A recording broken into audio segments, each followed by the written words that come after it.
காசா பகுதியில் உள்ள பள்ளி கட்டிடம் ஒன்றில் இஸ்ரேல் நடத்திய தாக்குதலில் சுமார் 27 பேர் கொல்லப்பட்டதாக தகவல் வெளியாகியுள்ளது. மத்திய கிழக்கு பகுதியில் கடந்த பல மாதங்களாகவே மோதல் போக்கு நிலவி வருகிறது.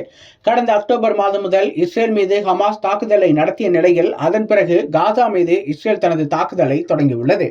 இஸ்ரேல் மீது தாக்குதலை நடத்திய ஹமாஸை முழுமையாக அழிக்கும் வரை இந்த போர் தொடரும் என்று இஸ்ரேல் திட்டவட்டமாக அறிவித்துள்ளது. இதனால் அங்கு பல மாதங்களாக மோதல் போக்கே நிலவி வருகிறது.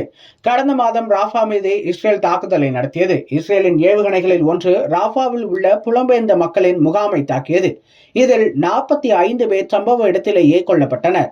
இது சர்வதேச அளவில் பரபரப்பை கிளப்பியது. உலக நாடுகள் இஸ்ரேலுக்கு கடும் கண்டனம் தெரிவித்தனர். இதற்கிடையே இப்போது மீண்டும் ஒரு பகீர் தாக்குதல் காசா பகுதியில் நடந்துள்ளது. அங்கு காசாவில் உள்ள பள்ளியில் இஸ்ரேல் நடத்திய வான்வழி தாக்குதலில் சுமார் 27 பேர் கொல்லப்பட்டனர். இந்த தாக்குதலை இஸ்ரேல் தரப்பும் கூட உறுதி செய்துள்ளது. இருப்பினும் பள்ளி வளாகத்தில் ஹமாஸ் பயங்கரவாதிகள் தங்கியிருந்ததாகவும் இதன் காரணமாகவே அங்கு தாக்குதல் நடத்தியதாகவும் இஸ்ரேல் கூறியுள்ளது.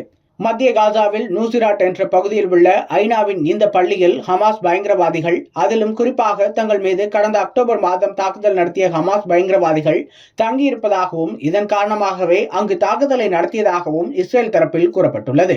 அதே நேரம் போர் விமானங்கள் மூலம் தாக்குதல் நடத்துவதற்கு முன்பு உயிரிழப்புகளை குறைக்க நடவடிக்கை எடுக்கப்பட்டதாக இஸ்ரேல் ராணுவம் தெரிவித்துள்ளது. இருப்பினும் போர் காரணமாக இடம்பெயர்ந்த மக்கள் அந்த பள்ளியில் தான் தங்கியிருந்ததாகவும் அதன் மீதே இஸ்ரேல் இப்போது தாக்குதல் நடத்தியுள்ளதாகவும் காசாவில் உள்ள உள்ளூர் ஊடகங்கள் கூறுகின்றன. ஹமாஸ் தரப்பும் இதை முழுமையாக நிராகரித்துள்ளது. அப்பாவி மக்கள் மீது தாக்குதலை நடத்திவிட்டு அதை சமாளிக்க பொய்க்கதைகளை இஸ்ரேல் சொல்லி வருவதாக ஹமாஸ் செய்தி தொடர்பாளர் இஸ்மாயில் அல்தாவ்தா தெரிவித்துள்ளார். பேச்சுவார்த்தை நடக்கும் நிலையில் தாக்குதலை தற்காலிகமாக நிறுத்த வேண்டும் என்று ஹமாஸ் தரப்பு கோரிக்கை வைத்திருந்தது. இருப்பினும் அதை மறுத்த இஸ்ரேல் பேச்சுவார்த்தையின் போதும் தொடர்ந்து தாக்குதல்களையே நடத்தி வருகிறது. பேச்சுவார்த்தை ஒரு பக்கம் நடந்து வந்தாலும் அதில் உடன்பாடு ஏற்படுவதற்கான சூழல் எதுவும் தென்படவில்லை.